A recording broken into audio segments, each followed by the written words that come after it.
네, 오늘 이 말씀을 가지고 열매 맺는 삶이라는 제목으로 함께 은혜를 나누겠습니다. 우리가 잘 아는 속담 가운데 호랑이는 죽어서 가죽을 남기고 사람은 죽어서 이름을 남깁니다. 사람은 죽음으로 끝나질 않습니다. 그 사람이 어떤 삶을 살았느냐에 따라서 죽음 이후에 평가가 달라집니다. 어떤 사람은 살아 있을 때 큰 권세를 누립니다. 날아가는 새를 떨어뜨릴 만큼 큰 영향을 끼쳤지만 죽고 나서는 쉽게 잊혀지고 아무도 기억하지 않는 사람이 있는가 하면, 어떤 사람은 살아 있을 때는 존재감이 없었지만 죽고 나서 아주 유명해지는 사람도 있습니다. 네덜란드의 화가였던 빈센트 반 고흐는 800점 이상의 유화와 700점 이상의 데생을 남겼습니다. 그는 지금 최고의 화가로 인정을 받습니다. 근데 정작 그가 살아 있을 때는 아무도 그를 알아주질 않았습니다. 그의 생전에 팔린 작품은 데생 한 점뿐이었습니다. 그러니 그는 가난하고 배고플 수밖에 없었습니다. 그런데 그가 죽고 나서는 그의 작품들은 세계적으로 유명한 작품이 됐습니다. 1890년에 그린 가셰 박사의 초상, 이 작품은 한화로 2천억에 해당됩니다. 그림 한 점이 2천억입니다. 그가 그린 작품 중에는 별이 빛나는 밤, 귀를 자른 자화상, 론강의 별이 빛나는 밤, 꽃병에 꽂힌 해바라기 15송이, 이런 작품들은 세계적인 작품이에요. 많은 사람들에게 알려진 작품입니다. 그는 아주 유명한 화가였지만 생존했을 때는 가난하고 또 정신병에 시달리는 이름 없는 화가에 불과했습니다. 사람은 죽어서 이름을 남긴다고 했습니다. 이 말은 그가 어떤 삶을 살았고 어떤 열매를 맺었는지 후대 사람들이 그를 기억한다는 뜻입니다. 그래서 가정이나 교회에서는 먼저 돌아가신 분들을 기억해야 됩니다.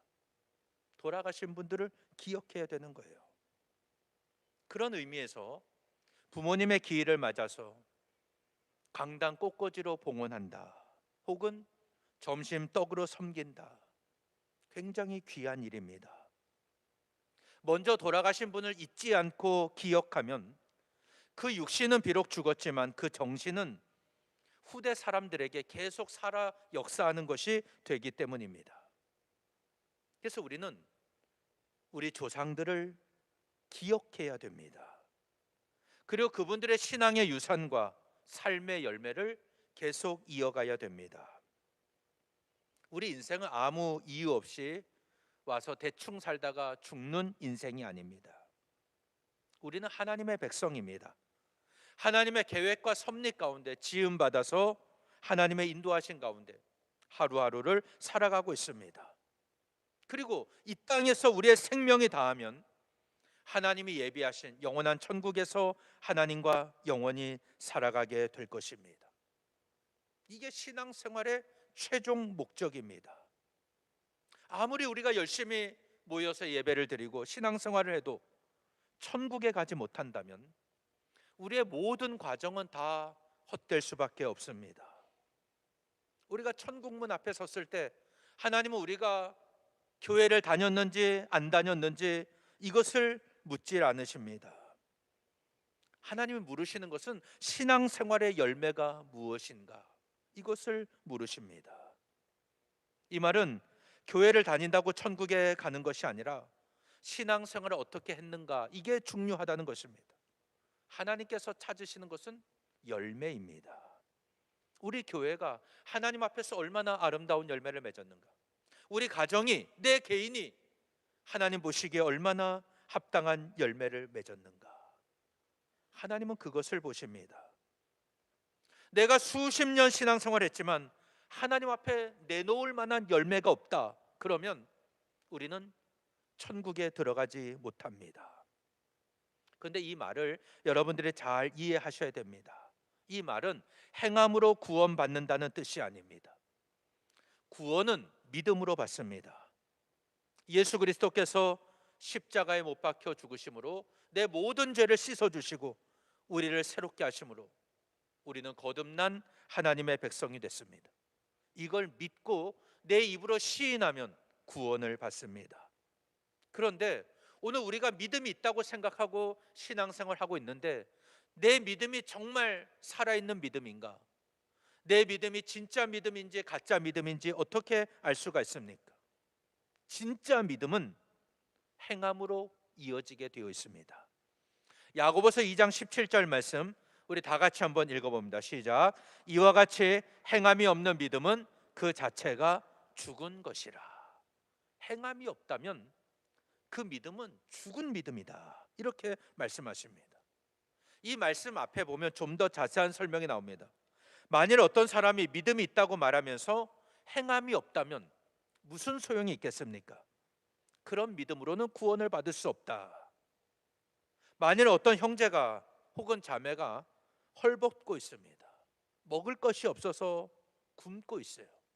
근데 그 옆에서 말로만 평안히 가라, 몸을 따뜻하게 해라, 배불리 먹어라 이렇게 말한다면 아무런 소용이 없다는 것입니다. 그래서 행함이 없는 믿음은 그 자체가 죽은 것이다. 그러면 우리의 구원은 행함으로 증명되는 거예요. 내 믿음이 하나님 나라에 들어갈 수 있는 믿음인가 아닌가 어떻게 알 수 있습니까? 행함으로 알 수 있다는 겁니다. 다시 한번 정리합니다. 우리는 믿음으로 구원받습니다. 내가 어떤 공로나 내 노력으로 행함으로 구원받는 것은 아닙니다. 예수 그리스도의 십자가의 보혈로 죄를 씻음 받은 걸 믿는 사람은 다 구원을 받습니다. 오늘 이곳에서 예배하는 모든 성도들 예수 그리스도의 십자가 보혈로 죄를 씻음 받고 구원받은 하나님의 거룩한 백성이 되시기를 바랍니다. 그런데 우리가 반드시 점검해야 될 게 있습니다. 나는 구원받았다고 생각하지만 하나님은 내 믿음이 가짜라고 말씀하실 수 있다는 겁니다. 내 믿음이 살아있는 믿음이 아니라 죽은 믿음이라고 말씀하실 수 있습니다. 그걸 알아야 됩니다. 내 생각으로 내가 죽어서 천국 갈 수 있을 것 같아도 내 삶에 합당한 열매가 없다면 우리 믿음은 살아있는 믿음이 되지를 못합니다. 그래서 내 믿음에 합당한 삶을 살아야 됩니다. 구원받은 자로서 합당한 행동이 뒤따라야 한다는 것입니다. 그럴 때 하나님이 인정하시고 천국까지 가는 진짜 믿음이 될 줄로 믿습니다. 오늘 본문에 보면은 행함이 있는 믿음을 열매로 말씀을 하고 있습니다. 우리가 아주 잘 아는 말씀이죠. 포도나무 비유입니다. 요한복음에는 7개의 표적과 7개의 자기 계시, 예수님의 자기 계시가 나옵니다. 이것은 예수님의 하나님의 아들 그리스도이심을 보여주는 겁니다. 나는 생명의 떡이다. 나는 세상의 빛이다. 나는 양의 문이다. 나는 선한 목자다. 나는 부활이요 생명이다. 나는 길이요 진리요 생명이다. 지금까지 6개가 나왔습니다. 오늘은 마지막 7번째입니다. 나는 참 포도나무다. 이렇게 말씀하셨습니다. 예수님께서 제자들에게 비유로 말씀하신 내용입니다. 나는 참 포도나무고 아버지는 농부고 너희는 가지다. 이렇게 말씀하셨습니다. 포도나무 가지가 존재하는 이유는 열매를 맺기 위함입니다. 이 포도나무 가지에 열매가 없다면 그 가지는 존재할 이유가 없습니다. 오늘 본문 2절의 내용을 자세히 보면은 3종류의 가지가 나옵니다. 포도나무 원줄기에 붙어는 있는데 열매를 맺지 못하는 가지가 있고 그저 그런 열매를 맺는 가지가 있고 좋은 열매를 많이 맺는 가지가 있습니다. 그렇다면 오늘 나는 어떤 가지인가? 말씀을 들으면서 스스로 한번 점검해 보시기를 바랍니다. 먼저는 열매를 맺지 않는 가지입니다. 포도나무 원줄기에는 붙어 있습니다. 그런데 열매를 맺지를 못합니다. 그러면 그 가지는 잘라버려야 됩니다. 이 말씀은 우리에게 큰 도전을 주는 말씀입니다. 우리가 신앙생활하는 근본적인 이유와 목적을 말씀하고 있습니다. 내가 지금 교회를 다니고 있습니다. 신앙생활 합니다. 그런데 아무런 열매가 없습니다. 그러면 하나님이 나를 잘라내실 수 있다는 겁니다. 우리가 보통 나무를 봐도 나무 원줄기에는 붙어 있는데 가지가 붙어는 있는데 죽은 가지가 있지 않습니까? 말라 비틀어진 가지가 있습니다. 그 가지는 절대 잎이 나거나 열매를 맺지를 못합니다. 지금 내 영혼은 어떻습니까? 혹시 내 영혼이 지금 말라가거나 점점 죽어가고 있지는 않습니까? 만약 그렇다면 어떻게 해서든지 살려내야 됩니다. 그 방법은 조금 있다가 말씀드리겠습니다. 첫 번째 가지는 말라있는 가지예요. 열매를 맺지 못하는 가지입니다. 두 번째 가지는 평범한 열매를 맺는 가지입니다. 포도나무 가지가 열매를 맺고 있다. 일단은 살아있다는 뜻입니다. 원줄기로부터 양분도 공급되고 수분도 공급되고 있기 때문입니다. 그런데 열매라고 다 같은 열매가 아닙니다. 최상급의 열매가 있고 그저 그런 열매가 있고 전혀 먹을 수 없는 열매가 있습니다. 나는 어떤 열매입니까? 우리는 그저 그런 열매가 되어서는 안 됩니다. 하나님께서 우리에게 원하시는 것은 최상급의 열매입니다. 이사야에 보면은 5장 1절과 2절 제가 읽어드립니다. 내가 사랑하는 자에게 포도원이 있으며 심히 기름진 사내로다. 땅을 파서 돌을 제하고 극상품의 포도나무를 심었도다. 그 중에 망대를 세웠고 또 그 안에 술틀을 팠도다. 좋은 포도 맺기를 바랐더니 들포도를 맺었도다. 이렇게 말씀했습니다. 하나님은 이스라엘 백성들을 극상품의 포도나무로 심으셨습니다. 이것은 그들에게 최고로 좋은 극상품의 포도 열매를 기대하셨다는 뜻입니다. 그래서 망대를 세웁니다. 술틀을 팝니다. 그런데 이들은 결국 들포도를 맺고 말았습니다. 그 결과가 5절과 6절에 나오는데요. 내가 그 울타리를 걷어 먹힘을 당하게 하며 그 담을 헐어 짓밟히게 할 것이요 내가 그것을 황폐하게 하리니 다시는 가지를 자름이나 북을 돋우지 못하여 찔레와 가시가 날 것이며 또 내가 또 구름에게 명하여 그 위에 비를 내리지 못하게 하리라. 하나님이 기대하신 열매가 있었습니다. 극상품의 포도나무를 심었어요. 최고로 좋은 열매를 기대하셨는데 들포도를 맺고 말았습니다. 셔서 먹을 수가 없습니다. 하나님이 어떻게 하십니까? 울타리를 걷어내십니다. 담을 허물고 짓밟히게 하십니다. 포도원을 황폐하게 하고 찔레가 나고 가시가 나게 하십니다. 구름에게 명해서 비가 내리지 못하게 하신다고 말씀하십니다. 그러면 이 나무는 다시는 포도 열매를 맺을 수가 없습니다. 우리가 무엇을 생각해야 되냐면 항상 기회가 있다는 것이 아닙니다. 열매를 맺을 수 있을 때 열매를 맺어야 됩니다. 우리가 극상품의 열매를 맺고 더 많은 열매를 맺어야 돼요. 하나님 원하시는 것은 그것입니다. 그러면 어떻게 해야 최고의 좋은 열매를 많이 맺을 수 있겠습니까? 오늘 본문 4절에 보면 내 안에 거하라 나도 너희 안에 거하리라. 가지가 포도나무에 붙어있지 아니하면 스스로 열매를 맺을 수 없음 같이 너희도 내 안에 있지 아니하면 그러하리라. 이렇게 말씀하셨습니다. 우리가 극상품의 포도 열매가 되고 그 열매를 더 많이 맺기 위해서는 포도나무 원줄기에 잘 붙어 있어야 됩니다. 포도나무는 누구입니까? 아까 주님은 나는 참 포도나무이고 너희는 가지다. 아버지는 농부다. 이렇게 말씀하셨습니다. 예수 그리스도께서 포도나무 되십니다. 그래서 예수님이 내 안에 거하라 나도 너희 안에 거하리라 이렇게 말씀하십니다. 이 포도나무 가지가 원줄기에 잘 붙어 있을 때 극상품의 좋은 열매를 맺을 수가 있습니다. 그러니까 나는 예수님 안에 거해야 되고 예수님이 내 안에 거하시면 됩니다. 아까 우리가 교동문을 읽은 내용인데요 5절에서 7절에 보면 나는 포도나무여 너희는 가지라 그가 내 안에 내가 그 안에 거하면 사람이 열매를 많이 맺나니 나를 떠나서는 너희가 아무것도 할 수 없음이라. 사람이 내 안에 거하지 아니하면 가지처럼 밖에 버려져 마르나니 사람들이 그것을 모아다가 불에 던져 사르느니라. 너희가 내 안에 거하고 내 말이 너희 안에 거하면 무엇이든지 원하는 대로 구하라. 그리하면 이루리라. 이렇게 말씀했습니다. 우리가 많은 열매를 맺기 위해서는 포도나무 원줄기에 잘 붙어 있어야 된다는 겁니다. 예수님은 포도나무이십니다. 우리는 가지입니다.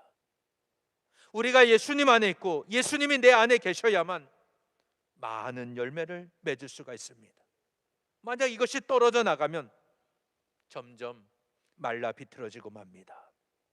결국에는 땔감으로 쓸 수밖에 없습니다. 예수님을 떠난 인생이 바로 이와 같습니다. 그래서 우리는 예수님 안에 거해야 되고 예수님의 말씀이 내 안에 거해야 됩니다. 예수님의 말씀이 내 안에 거한다는 것은 내가 이 말씀을 항상 내 마음속에 새긴다는 거예요. 이 말씀대로 순종하며 사는 것을 의미합니다. 그럴 때 우리의 삶의 아름다운 열매, 극상품의 포도 열매가 많이 맺게 될 줄로 믿습니다.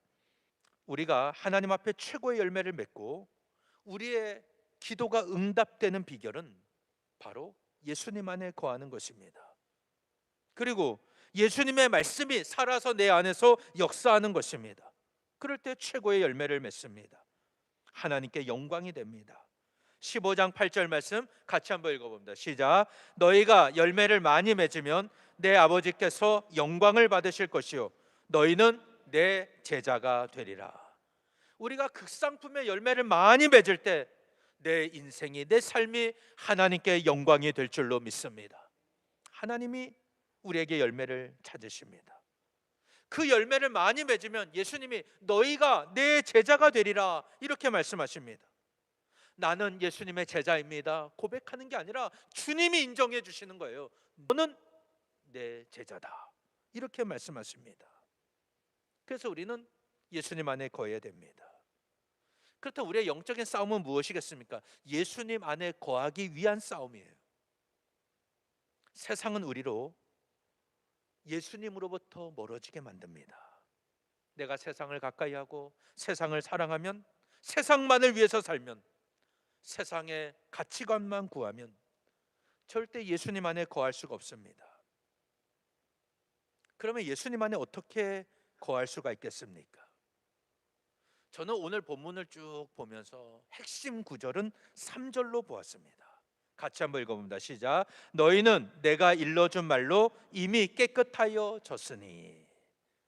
우리가 예수님 안에 거하려면 깨끗해야 됩니다. 이게 오늘 말씀의 핵심이고 결론입니다. 우리가 깨끗하지 않으면 예수님 안에 거할 수가 없습니다. 예수님은 거룩하신 분이죠. 죄가 없는 분입니다. 우리가 죄를 용서받아서 하나님의 자녀가 되었고 거룩한 백성으로 주님과 동행할 때 주님 안에 거할 수가 있는 것입니다. 주님이 지금 이 말씀을 하시는 때는 십자가를 지시기 위해 예루살렘에 올라가셔서 마지막 한 주간을 보내시는 때입니다. 우리가 앞부분 13장에서 보았죠. 제자들의 발을 씻기셨습니다. 그때 베드로가 말합니다. 내 발을 절대 씻지 못하십니다. 예수님은 말씀하시죠. 내가 내 발을 씻어주지 아니하면 내가 나와 아무런 상관이 없다. 그때 베드로가 주여 내 발뿐 아니라 손과 머리도 씻어주옵소서.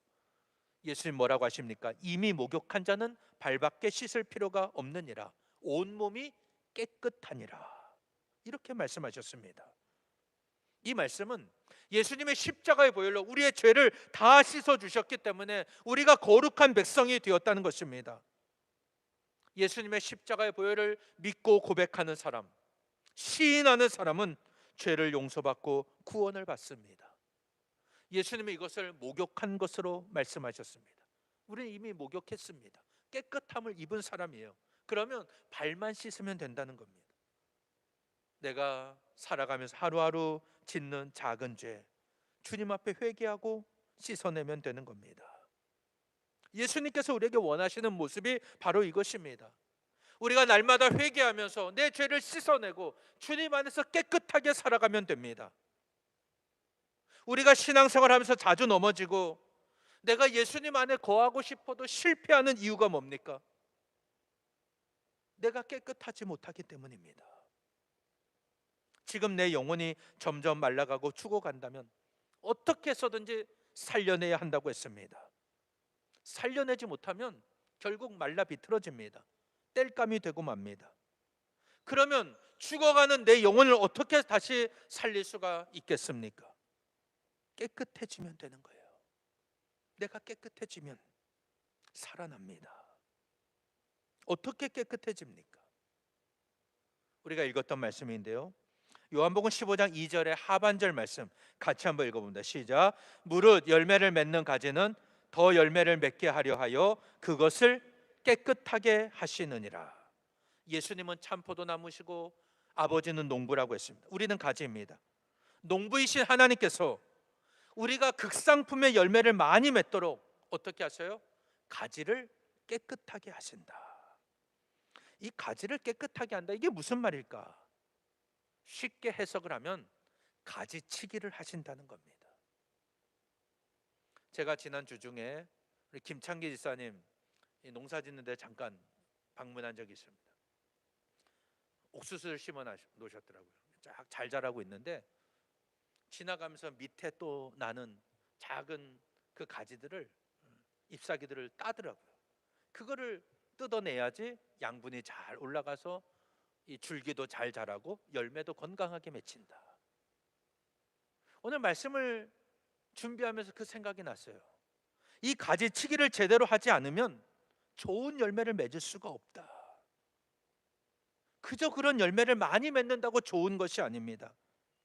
우리가 극상품의 열매를 많이 맺으려면 불필요한 가지를 쳐내야 됩니다. 그래야 영양분이 잘 공급돼서 최고의 열매를 맺을 수가 있습니다. 가지치기를 제대로 하지 않고 그냥 내버려 두면 그저 그런 열매를 15송이를 맺는다고 생각해 보세요. 차라리 가지치기를 잘해서 극상품의 포도 열매 10송이를 얻는 게 훨씬 더 낫습니다.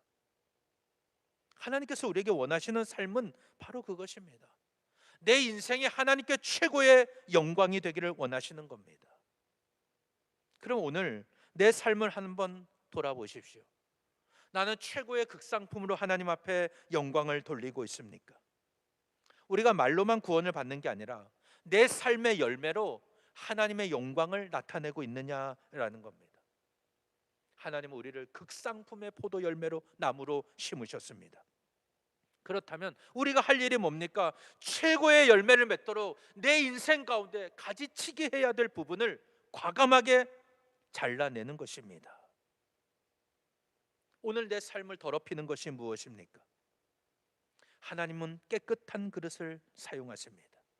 집에 아무리 금그릇, 은그릇, 칠그릇이 있달지라도 음식을 담을 수 있는 그릇은 깨끗한 그릇입니다. 아무리 금으로 만들어도 그 그릇이 오염돼 있고 오물이 묻어 있으면 거기에 음식을 담을 수가 없습니다. 내가 볼 때 나 스스로의 인생은 보잘것없어 보입니다. 그래도 하나님 앞에 내가 깨끗하게 준비되어 있으면 하나님은 우리를 사용하여 주실 줄 믿습니다. 내가 예수님 안에 거하면 내 삶에 막힌 것이 뚫립니다. 주님이 해결해 주십니다. 문제가 해결됩니다. 병에서 치료되고 기도가 응답되고 내 인생을 통해 하나님의 살아계심이 증거되고 하나님의 영광을 나타낼 줄로 믿습니다. 나로 인해서 영혼 구원의 열매를 맺습니다. 그래서 우리가 하나님, 내가 주님 안에 거하게 하옵소서, 이 기도보다 더 먼저 해야 될 기도는 하나님, 내가 먼저 깨끗해지게 하옵소서, 이 기도입니다. 내 인생 가운데 불필요한 것들 과감하게 잘라내는 용기를 주옵소서.